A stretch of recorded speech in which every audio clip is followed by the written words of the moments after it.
Hey everyone. Before we get into today's show, I want to give a quick shout out to our sponsors, Coinbase Prime and Ledger.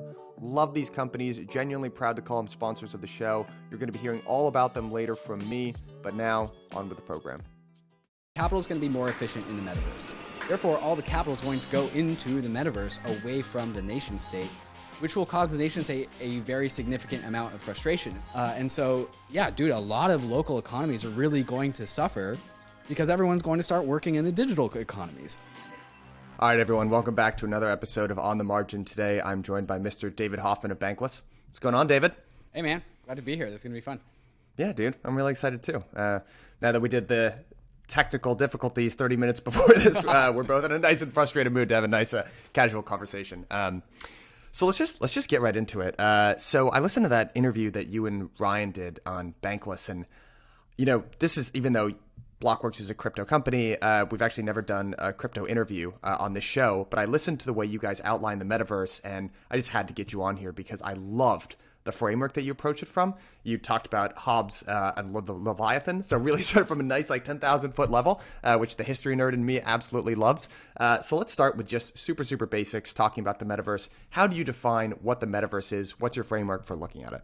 Right, yeah, so in my mind, the metaverse, whatever it is, because so many different, depending on the industry, you think that you have a chunk of the metaverse, right? Like the VR industry thinks it owns the metaverse. The NFT industry thinks it owns the metaverse. Everything is apparently the metaverse, right? And so that's not really a helpful mental model. It's like, well, if everything is the metaverse, well, then nothing is the metaverse, right? At that point, it just boils down to oh, are you on the internet? Cool, you're in the metaverse. And I think that's kind of a cop-out answer. And so the metaverse, everyone, their mind goes to Ready Player One, right? That's what the metaverse is. That's the best illustration of the metaverse that we've ever had. It's this virtual world that you step into. VR is the technology you need to get into that world. But in Ready Player One, you can definitely see elements of a metaverse that would require a property rights management system, right? There are actual things in Ready Player One. There's artifacts that people find. There's money that people find. There's scarce resources.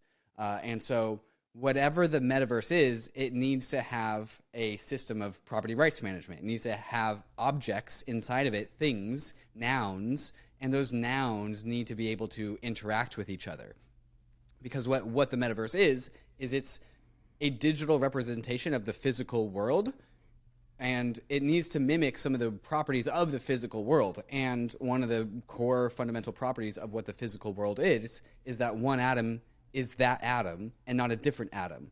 And so therefore we need some sort of boundaries or borders around objects that define the object and allow that object to manifest, and then have those objects be related to other objects, have a relationship with other objects, so that two objects in the metaverse can collide like how two objects in the real world also collide.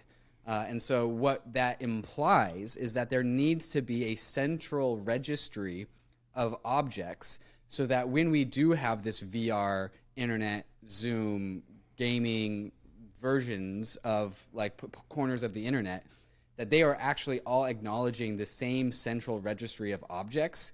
And when objects can leave one corner of whatever the metaverse is, it can go to a different corner of the metaverse. And that's actually how you leave a decent amount of the metaverse decently well undefined, and kind of allow that whatever the metaverse is to be dictated by the developers of that corner of the metaverse. Because all of these metaverse developers, be it VR or gaming, your Xbox, that corner of the metaverse, how it actually appears can be up to that specific region, but so long as all of these different regions answer to the same registry of objects. So in summary, the answer of your question is, what is the metaverse? It's many different things, but at the commonality, the thing that stitches everything together is a common backbone of asset registries. So all corners of the metaverse answer to all the same objects. And when all the objects of the metaverse are accounted for, that's what we can start to build a universe around all of these objects. But the core, the backbone, the skeleton is this property rights management system that all the corners of the metaverse answer towards. Yeah, I think the property rights thing, that was a big takeaway that I had listening to your interview. I feel like when it comes to the metaverse, it's going to be something like the internet. Like, how often do people spend time debating what the internet is and why it's important now? It's just a facet of our lives. How often did people spend time debating about it in the 90s? Very, very often. But we're all, these simple monkey brain type people at the end of the day, and analogy is always imperfect, but it's helpful, right? It gives us schemas and ways that we can understand different things. One thing I thought about listening to your interview was, in 2017, there was a very common metaphor that people used to use about blockchains, which is like we're building cities, right? And that's kind of a helpful idea. Like you're building things on a protocol. Apps on a protocol is kind of like building, developing real estate in the real world. And the more you develop, the more it becomes valuable, et cetera. You actually started from an even higher level, right? And I know you'd like to talk about this on Bankless Nation, right? So you actually kind of talked about it from the level of the nation state, right? So when you kind of think about these as like a form of governance, crypto as a coordination mechanism, talk us through like what's a helpful analogy that we can just use to understand, is the metaverse like a nation state and it's kind of governing property rights? Is it like a city where you're building things inside there and people can interact? Give us like a simple schema to help understand this. Yeah, the schema that I've always been fascinated about is that humanity always finds ways to organize itself better and better throughout history. And even before nation states, the concept of a nation state can actually be framed as like a technological innovation. Nation states exist because they are the best coordinating infrastructure that humans have ever come up with. And even before that, religion was the next largest scalable social structure when it comes to human coordination. So back in the days where religion dominated the world, you could have one person on one corner of the globe and another person on a different corner of the globe. One day these two travelers meet and they are from completely different domains, but because they are of the same religion, they can assume that the other person that they just met, they can trust that person because they rely on the same stories, the same narrative about how the world works, how the universe works. And with the innovation behind nation states is that when somebody is in Florida, somebody else is in Washington, these are like 4,000 miles away, but while they are very, very separated geographically, they answer to the same protocols. As in, King County, Washington, Seattle, Washington operates by its rules, and those rules are distinct from the rules in Florida.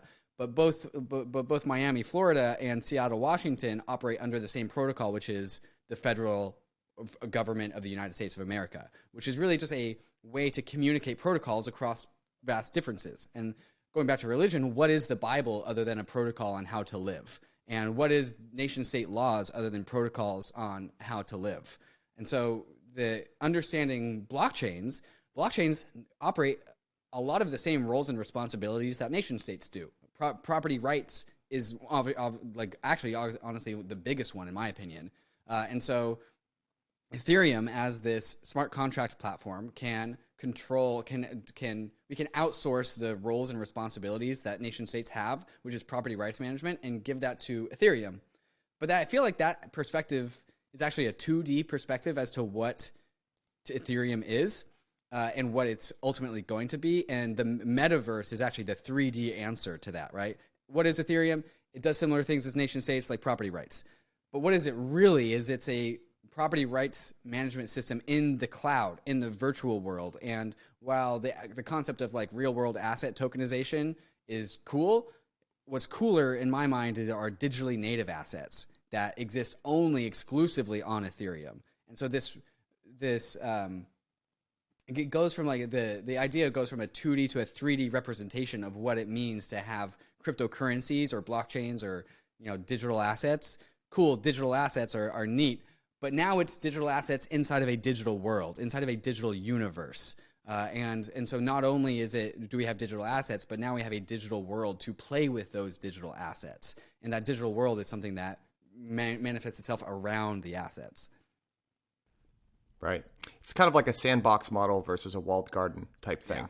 Yeah. And walled gardens, Apple's probably built the most successful walled garden of all time. Everything kind of works seamlessly in that ecosystem. But at the end of the day, if you're able to gain critical mass in a sandbox model and you have all of these different people contributing, I don't know. It seems like that's pretty hard to take over.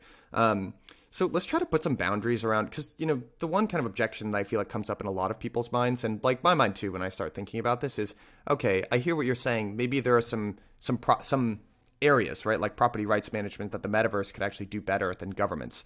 There are obviously some things that the metaverse can't govern, right? Like we do still live in a physical world.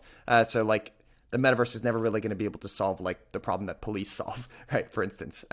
So when you kind of think about the functions of a government and how people live their lives in the real world versus the more and more time that they're spending digitally in this sort of metaverse region, what do you think, like, how would you divide the responsibilities of a government versus, I don't know, things that could be managed by an open source blockchain like Ethereum?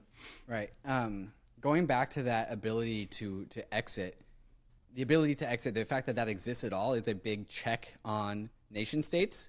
And so the idea is that we will be uploading as much value as possible into the metaverse, because that's where value gets most expressed and where people can better leverage their capital. It's just going to be, capital is going to be more efficient in the metaverse. Therefore, all the capital is going to go into the metaverse away from the nation state, which will cause the nation state a very significant amount of frustration. And so the theory is that because of the reduced amount of tax revenue, nation states, their roles and responsibility of nation states actually boils down to the bare minimum of the services that they actually provide their constituents, right? Like, right. Does the tax revenue actually justify the services that nation states provide their citizens? And the ability to exit actually puts a check on that. And so one of and this is where Nick Carter has that piece, the article, A Most Peaceful Revolution, which basically says that, like, because we're going to value Bitcoin more than $1, it's actually going to defund the nation state's ability to like host a military. And in theory, like, hopefully that actually creates a more peaceful world, because nation states can no longer fund military endeavors as much as they could have anymore. I think, one personal theory I have for folks that don't believe in blockchain or crypto at this point, which I have a lot of sympathy for, but like, if you scratch hard enough, I think the answer that you come down to is that you can't touch it. That's just my personal view on it. Like, if you really, it's kind of like that C.S. Lewis quote, at the bottom of every system of logic, there's a human assumption if you dig deep enough. And I think every criticism of crypto comes down to the fact that you actually can't touch it and hold it. Like, if you really ask enough questions. And to me, the metaverse is the continuation of a lot of important trends, both on like the human nation state and governance kind of standpoint, just if you track kind of the system of monarchy to more like open democratic republics, et cetera, letting people choose and opt into their government. And then there's this idea of, it kind of started with PCs and then the internet, people spending more and more of their life online, and things that are real. It used to be like, if it's real, it's in the real world, and if it's online, it's somehow not real. I think our generation doesn't think like that. I know the generation below us definitely doesn't think like that at all. So it almost kind of makes sense. Like, you could draw kind of a direct analogy in the form of government kind of evolving or changing, right? From these like rigid held monarchies, although that's kind of making a comeback over in the East a little bit. To something that's more open, to these like kind of Web 2 companies, with their like little fiefdoms and walled gardens that are very closely held, to something that's more open, right? That everyone can opt into and build on, I guess. I see crypto as being at the very heart of that, right? So I guess, transitioning into stuff that's actually happening today, right? Like, there are lots of things that are happening, right? There's like, ETH is maybe kind of like the backbone and property rights management system and currency of the metaverse. There's like NFTs, which are maybe like the very first beginnings of property in the metaverse. Like, what are some of the things that you're looking at that are like, man, this is freaking exciting? Like, I get out of bed and I'm like hyped to learn about this. Something I think that is bubbling under the surface that I think is about to explode, maybe at the start of 2022-ish, is in-game assets, Ethereum-based assets that are inside of games. And this is going to be a big aha moment for a lot of people, because that is going to be the first time, like, say we have two games. We've got Fortnite and Minecraft, two unrelated games. But now, for some reason, both of these games have decided to include Ethereum-based assets into their game. And so, like, when you actually like play in Fortnite, play for a couple hours, you find like a bunch of currency or something, you get rewarded with a bunch of currency. You can, because that's an Ethereum-based token, you can take that to DeFi. And before the metaverse actually stitches together and like Fortnite and what game did I just say? Minecraft. Yeah. Before Fortnite and Minecraft become the same thing, if they ever will, perhaps not, they will first be connected by DeFi, right? And so the labor that you put into Fortnite earning in-game assets that are also assets on Ethereum can therefore be translated to Minecraft. And so like you do grind really hard in Fortnite, make like $100, take it to Uniswap, swap it for like $100 of Minecraft dollars, and then boom, like the labor that you spent in Fortnite actually translates to real value in Minecraft or whatever other game is actually stitched into this thing. And that's going to be like some of the earliest foundations. Like the metaverse, it won't be like this seamless world where you just hop from game to game to game and like everything goes with you. It'll first be coupled by DeFi, where the time and labor and energy that you go into grinding for in-game assets in one game can also manifest as equivalent labor in a different game elsewhere. And that's how I think things are going to happen first. And it's going to be a big aha moment for a lot of people. Right. Yeah. And you know what? Actually, that's a really great way of defining. I mean, boy, I kind of think sometimes in terms of business models in general, right? Like if you think about folks that like created these walled gardens, they kind of built their own internal economies. A lot of the way they monetized was on like to do like, you know, just selling games in their own little fiefdom. But you could very easily see like a flipping on its head. And if there's a way to communicate property rights outside of the little fiefdom walled gardens, that becomes orders of magnitude larger. People then want those items, and therefore then these people who had these estates that looked very large in the digital realm before, they start to look much smaller. And it's like, hey, can we like interact with you guys out here in the real world? You know, it's kind of the way that I think about it a little bit. I'd love to get your take on this in general, because one trend that I've kind of noticed in our ecosystem of crypto, without community, that would have been worthless, right? Like if you had just released a token and there had been words, it would have been completely useless. The only reason there is a shot at being utility is because there's enough people that believe in this shared narrative that there's, and for that you need a community.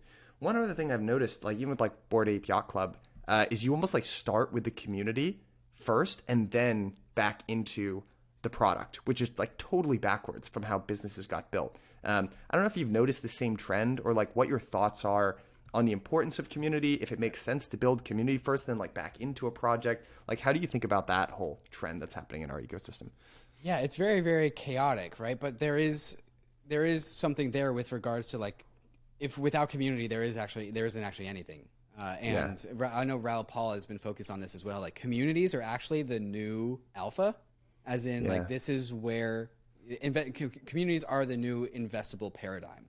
And because one of the cool things that I like to say about the world of crypto is that it actually aligns human values and the market value of our assets better than any other technology has ever before.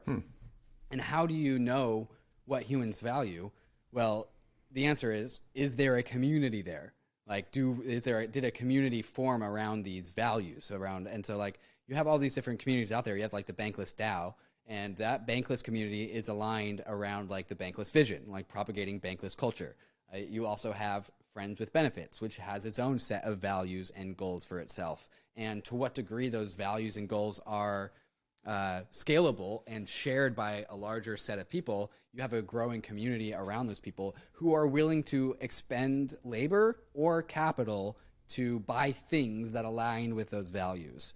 And so that's why tokens are so powerful, right? They're actually like a community organizing event. Bankless DAO didn't exist until the bank token was created, and all of a sudden all these nebulous set of people all over the world had something to rally around, right? They had something a totem, right? A shared totem where like this token actually embodies the values of the Bankless community, and the Bankless community can focus their energies and attention upon that token, and them doing that in theory makes the token more valuable to people that share those values. And so whether it's like creating a community and backing into a token, or using a token to create a community, I don't know. But there's got to be a community there somewhere. Yeah. It's a good point. So like zooming out, like the way that I kind of define the metaverse, returning to that central question that we had at the beginning of this podcast, is just people spending more and more time online, and there are new coordination mechanisms that facilitate that. So I don't think it's going to be this thing where like everything like fits into boxes that it the same boxes that were their analogs. But like maybe Bitcoin and ETH are kind of currency in this new world. And DAOs have replaced companies as like an organizational structure. DeFi is the way that value gets communicated and transported, right? It kind of replaces our financial markets. Maybe NFTs are the beginnings of property. And gaming is like work in this new economy, which is like a weird, it's like what people go there to do. I actually see it as, because the big question, right, is like, okay, people spend a lot of their time online. They do it in these centralized kind of, like Epic Games, right? Or like Fortnite. Guess what? They're centralized. They've had a really long time to perfect this. It's fun. I don't know if you played this shit. It's really fun. So what's like the tip of the spear? How do we get people away from these sandboxes to like give them a better experience in the metaverse? Is it gaming? Is it the promise of like financial, freedom and appreciation by buying these assets? Like, what do you think is like the thing that sucks people in, I guess? Right. Well, first and foremost, it's definitely gaming and work are going to get a little bit closer to each other. So granted, that comes with a negative side where like gaming is going to seem a little bit more like work, which is kind of less fun, but not all aspects of gaming. But as soon as you have in-game economies, and we've seen in-game economies develop, right? World of Warcraft had an in-game economy before crypto was even a thing, right? So people would actually make more money than their minimum wage grinding for gold in Warcraft and then selling it for actual money in their country of residence, and they would make that was their job. Crypto is just formalizing that, and just rather than like Blizzard trying to ban people that are doing that, crypto gaming is like, hey, let's make more of that. And that actually kind of flips what a game studio is on its head, rather than just like, hey, we're a centralized company, a for-profit trying to extract as much revenue from our community as possible. It flips on its head and goes like, hey, can we make an in-game economy that makes our players as wealthy as possible? And that's what we're seeing with Axie Infinity, right? Like, one thing that Axie Infinity did really, really well is made all of its players extremely wealthy because it has its own GDP, it's its own nation. They literally call themselves the Axie Nation. And the value of those assets have gone up. Now there's also a bunch of people that are straight up just playing the Axie game as work. Are they having fun? Like, well, I mean, maybe it's more fun than like flipping burgers at McDonald's, but they are grinding, right? It's like there was a time where I was a huge gym rat, and then I became a personal trainer. And as soon as I became a personal trainer, like I stopped going to the gym. I was like, well, I don't want to work out anymore. Like, it's my work. I think that's definitely going to happen. That's funny. But also at the same time, like, we've made playing video games work. Like, it's kind of like what every child's like utopic vision of the future is when they're young, right? Like, what do you want to do when you grow up? Well, I want to play video games. And like, who knows? Like, go figure, after like 3 generations all grow up playing video games, that we finally, once these generations are now in their like labor years, they figure out a way to just play video games and actually have that be work, right? We figure that out. And so what's going to pull people in is like, you are literally going to be able to play video games for money, and you're going to retain the value and time that you inject into these games and receive back capital, which is going to be really, really cool. And then also there's going to be some sort of like, another big pull is going to be the community aspect of these things, right? We always say this on Bankless. Ryan always closes this out. There's risks out there, but we are glad you are with us on the Bankless journey, right? It's the whole idea. Hey, we're heading west, right? And if you want to go fast, go alone. But if you want to go far, go together. And so while we are transcending this metaverse and learning how to like work by playing video games, there's also going to be people that team up and do these things. It's going to become a team sport. And that's just like one of the premonitions of a fund, right? Like, so a guild, a DAO, a fund, and playing video games are all going to like kind of cohere into one single activity. And that's going to be like a really compelling thing to do. Super compelling. And I have a theory. So there was a great interview with, I'm going to mispronounce, Gabby Dizon. He's the Yield Guild Games guy. Did it on Patrick O'Shaughnessy's Invest Like the Best. And, he's describing this, in-game economy, right, of Axie. And I don't even know how large I know they're supposed to do like $4 billion in revenue this year or something like that. But like, just like, picture this for a second, right? So let's say that you could, over the course of the next decade or something, you could 10 or 50x that, right? So you'd be looking at an in-game economy, right? This kind of weird economy that exists in cyberspace of, between 30 and like, call it $60 billion. it's funny because a lot of the people that are playing that game, they happen to just be located in the Philippines, right? Imagine this situation, and they're making way more money than they were by earning like in their local currency before. So imagine there's this weird situation where you had like 50% of the people in the Philippines playing this game, and they've 10x their salary because they're not subject to their local currency or labor pool or whatever. What does that do to that country, man? Think about the insane inflation that would happen, right? If suddenly half the percent of the population are operating completely outside of government controls around currency, local labor markets, etc. That's like really exciting, but holy shit, man, that's disruptive as hell to governments. I feel like people are missing that because people focus a lot on Bitcoin. It's like, oh, that's going to wrest currency away from governments. Might be gaming, man. It might be gaming. Like, I don't know. I could see that happening. It's the whole concept of crypto at large, right? Like Bitcoiners and Bitcoin itself know that Bitcoin is going to end fiat money because it's going to allow people to exit out of their fiat money and into Bitcoin.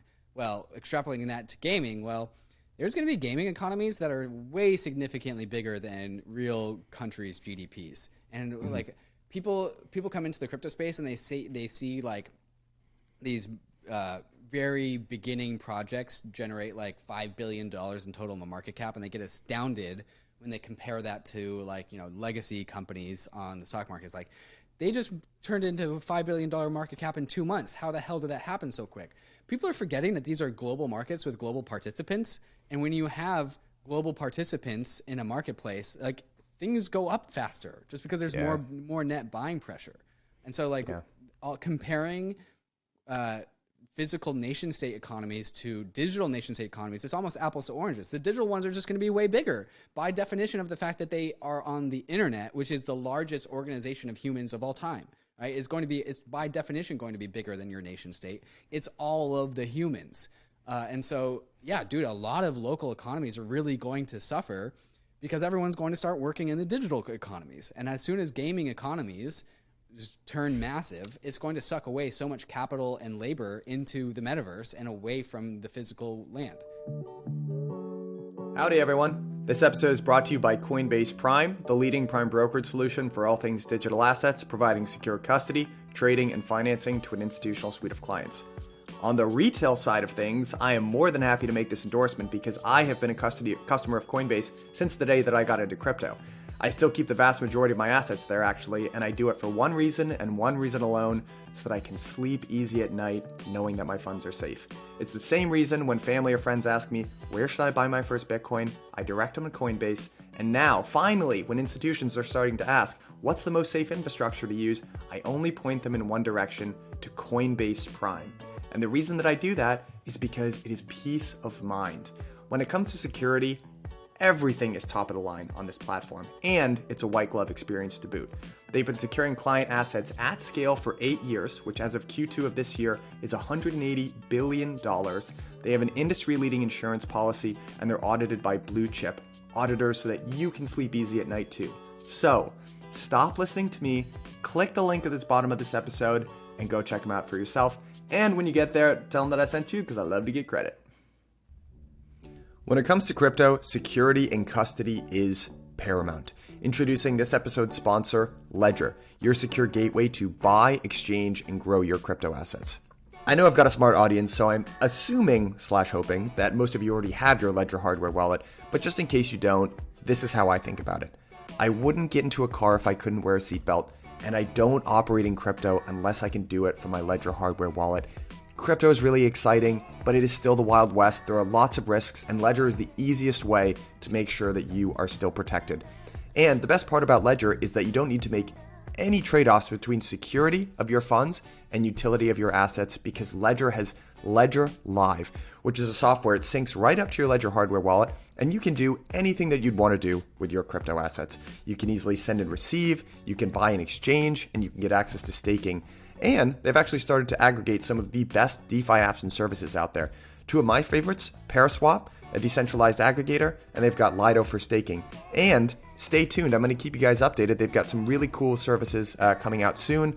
Aave, Compound, and 1inch among them. So if you take one thing away from this, guys, please, please, please make sure that you're protected in this space. Get yourself a Ledger hardware wallet today. and start using the Ledger Live app. Click the link at the bottom of this episode. Thank me later. Dude, the value proposition is flipped. Like, I feel like people are starting to figure this out. If you can even build yourself a community of like 10,000, 20,000 followers on one of these platforms, you know, you could earn more money for most people than you were earning in your legacy corporate job. Doing things that you choose. Right, exactly. Now, here's a question that I have for you, because the other, I completely agree with you. I think you hit on this really important concept of being global with DAOs. And there's that question, right? Is this all just regulatory arbitrage? I think you can make a strong case that most internet companies were successful because of regulatory arbitrage, right? Companies, no one wants to kill innovation. You kind of find ways to operate within the rules, and eventually the rules change and whatever, the cycle goes on. But the global nature of this is like super, super important. DAOs as a coordination mechanism are fascinating to me because I believe in them so much, but at the same time, I see so many problems. So like, because like hierarchy, it's kind of useful, man. It's useful. If you've been in an early stage startup, you need to know who's in charge. The buck has to stop with someone, and everyone just being like, yeah, this is all working, like we're all even. That goes so far. Kumbaya, baby. Like, how do you see that all working out? I mean, you guys are young at Bankless too. Like, I don't know, how does the governance structure work? You know, how do you? Right. What do you think about that governance challenge for DAOs in general? Yeah, I think people mistake the fundamental problem here is that they're called DAOs. They're not DAOs. That's not what they are. They're digital organizations. They're not decentralized. They're not autonomous. They are an organization. But like, in my mind, there's actually very, very few things out there that actually are DAOs. I think there's only like 3 of them that I can actually think of. That's Bitcoin is a DAO. It's a decentralized autonomous organization. Ethereum is a DAO. Uniswap, also a DAO. But like MakerDAO, well, there's human governance there. So like, you can, if you want to be generous, you can say like, okay, well, if human incentives are involved, then that counts as being autonomous because like there's that line, show me the incentive and I'll show you the outcome. Okay, so if you bake in incentives into the governance, then maybe Compound is a DAO, even though there's human input required. You can just count on that human input happening because of the incentives. But like, really, with the OG vision of DAOs was contracts at the center and humans at the periphery, where humans just engage with the contracts. And so we had decentralized Uber, and all Uber is, instead of a company, you have contracts and then people that drive cars. And there's nothing else. That was the OG vision of a DAO. Uniswap fits that bill, right? All Uniswap is contracts at the center and then human participants on the periphery. Yeah. DAOs, as we are calling them, as in like people with a Discord channel and a token, it's not a DAO. It's a digital organization. And so like, none of the rules really change, except for that you don't have to file an LLC anywhere, and that's about it, right? Like hierarchy, organization, like division of labor, like those rules did not change. Those are still the same rules.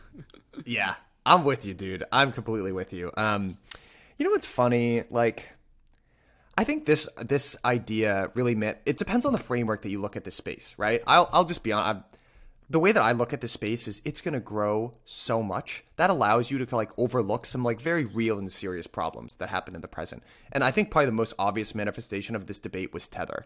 I have no special knowledge of Tether. I don't know if it was backed. I got to be honest with you. I don't really care because at the end of the day, like the worst outcome that could happen is like the market sells off like 50 or 60%. That already happens. And like, you know, it's a ceremony by this point. Yeah, it's a ceremony. Like we've stole off 50%. You know what I mean? And like, look, those people, and my beef with the Tether truthers is like, I think behind all those people, they're looking for an excuse. That's like my honest take. You know, they're just looking for something to poke at. And it's like, dude, you might be right. They don't want to discover that like the bidding pressure for Bitcoin is there when Tether's gone too. Yeah, man. It's just like, you might be right. Maybe it was a fraud. It doesn't matter though, because this system is independent of Tether. And like in 10 years, yeah, correct. You will have been right. You will have gotten a lot of engagement on your tweets. But where will we be in 10 years? You know what I mean? Right. There's a lot of just like cognitive dissonance about crypto. Like no one likes to admit that there was this thing that went 10,000x and you weren't a part of it. And so like, that's why I think Bitcoin actually receives a lot of flack with the whole like, climate issues. Like people use like oh, I didn't invest in Bitcoin because it's destroying the planet. Like, no, you didn't. You just missed it. Like, you're just making an excuse after the fact. And so like they're like when assets go 1,000x and people miss it, they hate those things. Like they just don't like them. And they need to find like reasons to hate on them to justify their cognitive dissonance as to why they didn't invest on them. All right, I got another question for you here. I'm just firing off questions. What are the limits you think to decentralization in general, like as a governance form? How decentralized is too decentralized? Right. So you're saying that like Bitcoin and Ethereum, these things are supposed to be maximally decentralized. They're supposed to be an even playing field. And then that allows for like economies of scale to take over. And so like this is why like Ethereans will say, well, ultimately proof of work will centralize around the most successful miners because of the inherent economies of scale of proof of work. And then Bitcoiners will say to Ethereans like, well, proof of stake is just going to centralize around capital because the best capital will win out. Right. Yeah. So there is that inevitable tension there. And like to some degree, all of history are humans generating new institutions that are more fair than the previous ones. And then the previous ones crumble and then they all on board to this new ship, sail this ship until it's not fair. And then they come up with new solutions. And so like, totally agree. Our kids, or maybe our kids are probably going to look at like Ethereum and Bitcoin and be like, well, there's this population of people that like got in at the very, very beginning and like, fuck you, Dad. Like you bought Ether when it was $80. It's now $11 bajillion. How is that fair? Like, and so yeah, sure, there's going to be that, and then the wheel will turn. We'll break down these systems and we'll generate new ones. But for the time being, like society, like we humans have like an inextricable relationship with debt jubilees. Like debt jubilees are a part of our human history. It's a part of our DNA. We do these things every now and then, and when we don't do them for long enough, revolutions happen, and that's bad. And like it goes from being a debt jubilee to like a burn it all down, and we'll burn everything so no one has anything, right? And so that's kind of what we're doing with crypto. We're not burning it down. We've actually been able to generate like an arc for everyone to get on, and it's really, really fair over here. And so it's kind of like it's just siphoning off all the attention and labor for where like all the W's, all the wins of the legacy Web 2 like banking world have already been claimed. Like those wins are taken. Like the monopoly board is full. The new monopoly board for Bitcoin and Ethereum is very, very empty. And so like people are like, well, there's this monopoly board where literally every single property is already owned, or this other monopoly board where nothing is owned. Let's go there. And then we're going to play the game of Monopoly, and then it's going to saturate, and then there's going to be a frustrated population of people that cause like social unrest, and we'll figure out a new thing to replace crypto in like 80 to 100 years. And so like, no, we haven't fixed anything with crypto. We've just made a newer playing field. There's some technological innovations too, but this playing field is a lot more enticing for a lot of people. I completely am with you. There's some like law of the universe where if something is designed too perfectly, then it's incompatible with humanity. Yep. I don't know. You know what I mean? Like Bitcoin's design, man, is perfect. If we all didn't operate the way that we operate, that would be perfect. I think behind every gold bug in Bitcoiner is a screaming desire that the world didn't operate in the way that it does. But I don't know. All right, I know we're winding down here on time. Dude, you've been doing Bankless. You and Ryan crush it. I always give you credit, but I've co-opted the DeFi mullet as a term. What are some of the most important like themes, ideas that you've taken away from hosting the podcast for that long? Yeah, I think the biggest theme, and crypto does a very good job exposing this rule, this law of the universe existed before crypto, but I think crypto does a very good job of stripping everything naked and showing things as for what they are. And one thing that crypto does really, really well is it rewards legitimacy better than any other organizational structure that we've ever had. And so one of the things that I think Ryan and I have done really, really well is we've gone with legitimacy first. And so like all of our content is free. Like we have these 20-minute debriefs that we gate for premium subscribers. And so, and then there's also parts of the Market Monday newsletter that is also paid. But like most of it's free. And because we give it away for free, and then also at the same time, the way that we talk and how we think about things is with a legitimacy first focus. And legitimacy is something that it's a powerful social force that it's a real force. Vitalik always uses the example of there was the time that Justin Sun bought out all the Steam tokens, and Justin Sun owned Steam, but then all the Steam users forked off Justin Sun and just deleted his tokens. And so did Justin Sun really own the thing? Because now he still owns the tokens, but all the Steam community is elsewhere, right? And so the metaphor is that like Justin Sun did not act with the legitimacy, and the social force around that used legitimacy to recreate Steam in a different direction without Justin Sun. And so if he didn't own he didn't actually own the thing by proving that the fact that he doesn't own the thing, and the reason why he didn't own it was because it wasn't legitimate.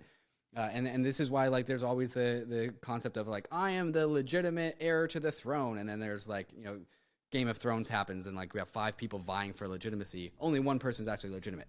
Anyways, because we have like these transparent ledgers where we can see all of our society's assets, it also rewards a transparent society. And so the more transparent you are, the more legitimacy you get. And that's something that Ryan and I have done really, really well is we like, when you watch us on Bankless, on the YouTube or on the podcast, like that is who we are. Like that you don't meet us in real life and be like, oh, you're totally different in real life. Like, nope, that's what you get. And so like people, I think, value the transparency that we bring to the show. And so yeah, we just do a very good job trying to be legitimate first. And while like I'm also like joking with some of my Ethereum friends and all my other crypto friends is like, at this point, like if I had 10 times the amount of money that I have currently, like my life would get about 10% better. Like it wouldn't get all that much better. But what does make my life a lot better is social capital and having internet friends. And so like all of the legitimacy that we've gone for at Bankless has actually just turned into friends and social capital. People trust me. I enjoy people trusting me. I have more enriched social relationships because of that. And so like as a function of being a legitimacy first like media platform, the long tail of benefits has just been astronomical. And so as a guiding principle for everyone getting into the space, like you do better for yourself when you do legitimate things. And that means like no rug pulling, no shilling your bags, like none of the bullshit. Like you're still going to get rich regardless. You just got to hold on for a long time. And meanwhile, establish your legitimacy first and foremost. Yeah. I got one closing question for you. It's based on like a personal experience of mine. And it also informs honestly what we're doing with permissionless. Cause our value proposition of Blockworks, I think, is changing. I'm speaking this like real time here, just like thinking it out. My thesis when we first got into crypto, you got in what, like 2017, 2018? Me too. I was class of 2017. And, you know, I was going around these conferences and you kind of knew back then. It was like, all right, there's really something here, but like this ludicrous horse, like freaking Dentacoin. Like there's something here, but not yet. But not yet. But I was, you know, when I talked to people at conferences, I actually really vibed with the TradFi people that were there. Mm-hmm. And they would say things like, you know, the arguments back then were like, we're going to tokenize assets and put it on the blockchain. And like that made a lot of sense to me because I was like, I don't think I was like fully red pilled at that point. Mm-hmm. And I was like, okay, what you're saying makes sense. I don't need to like fully buy in. But like that sounds right and cool. Right. And I thought in the impending like 2018, 2019 period, if it ever came back, everyone would be like, oh my God, I was wrong. Yeah, here it's clearly working. There are real signs that we can point to. And, you know, we're somewhat there, but I've been kind of surprised that people are still like, they're just like, oh, yeah, it's just another bubble. It's like, dude, how many times can it bubble before you stop saying that? And I think my viewpoint has shifted to where I'm not actually sure they're ever going to come in. It might just be a classic disruption thing. And maybe instead of crypto having to conform to legacy finance, it might actually be the other way around, the same way that it was the internet. And the internet came along with its own subculture. Right. And there are like a lot of parallels that you could find there. So I don't know. What are your thoughts? Do you think... I gave up trying to convince TradFi people so long ago. Because like I said, some of them don't want to be convinced. And there's my old roommate was always like, he would get frustrated that like Ethereum miners would use this term ROI when it came time to talk about...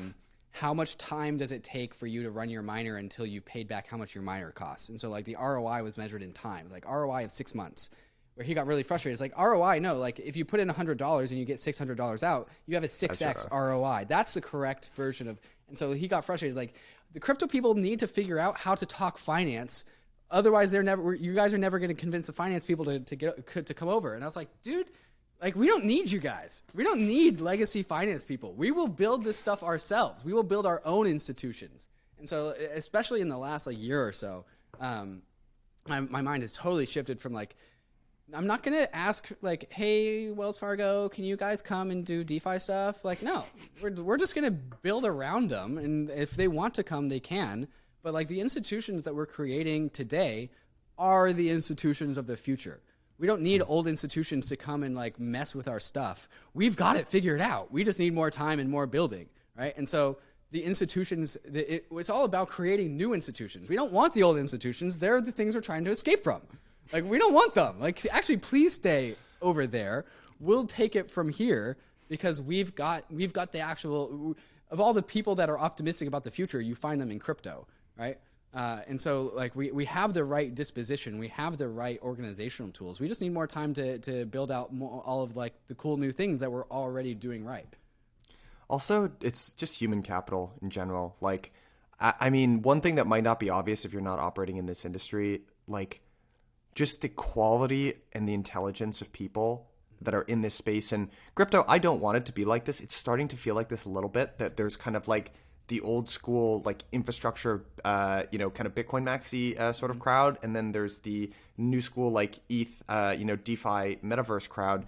I don't want it to be like that. I kind of feel like that's maybe happening like a little bit, but I got to tell you, like the migration of human capital, especially into that latter group, the Metaverse group, it's informing like a lot of decisions that I'm personally making at Blockworks, but also it's just my personal opinion, man. This is what I see people doing. Like, doesn't take a genius. Like, and it should encourage you if you're listening to the show and being like, not really, it's not apparent on the surface sometimes, but the quality of people in this space is incredible. Yeah. And in addition to that, this space encourages us checking on other people, right? And so like when somebody big and famous, like Ivan on Tech, for example, big YouTuber, was found out like just pumping and dumping against his followers. We all called him out on it, and now he's not really like one of us anymore. Like, we checked him on it. And so like not only is the talent really, really awesome, because like there are no barriers to innovation. And so where does talent want to go? It wants to go where it can express itself. And then also the people check on everyone else here, right? Like, we all make sure that like we're not doing the scammy rug pulley thing. And so like it's just overall, if you are friendly, it's a friendly place to be. And in case you're thinking that's optimistic, look at what happens when there have been DeFi hacks and people returning $600 million, man. I mean, why would you do that unless you were really concerned about your identity in the space? So, David, people probably already know you, but like if they want to follow you, find out more about what you're doing at Bankless, what's the best way to do it? Yeah, you can follow Bankless. It's a Substack newsletter, so substack.bankless.com. I think that's right. Or just type in Bankless. You can also follow me on Twitter at Trustless State. That's 3 S's in the middle. It's a reference towards a nation state in the clouds where you don't require trust, which is more or less early premonitions of the metaverse before I even thought about that. And so, yeah, Trustless State on Twitter. And then we're also on YouTube as well. Awesome, man. This has been a ton of fun. We'll have to do it again sometime soon. Thanks, Mike. Take care.